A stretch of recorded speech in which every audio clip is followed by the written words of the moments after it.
In today's video, I'm going to teach you how to make an image move in Canva.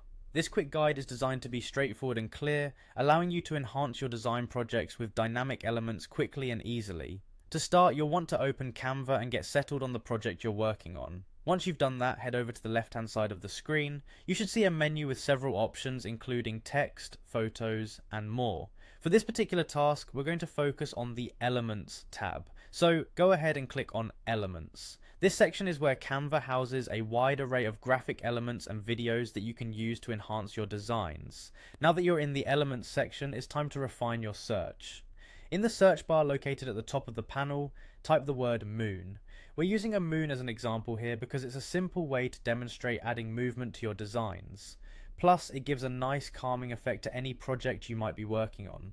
Once you've entered moon in the search bar, you'll see various results pop up on the screen. From here, browse through the available options, and you'll come across video clips that show the moon in motion. What you're looking for is a video of the moon that already has dynamic movement built into it. This means you won't need to manually animate the image yourself, which saves you both time and effort.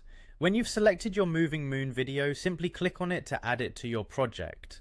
It's really as easy as drag and drop. You can click and hold the video, then drag it over to your Canva workspace and drop it into the design where you want it to appear.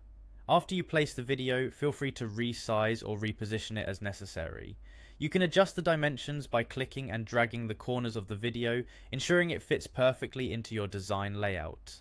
With just this simple set of steps, you've successfully added a moving image to your Canva project.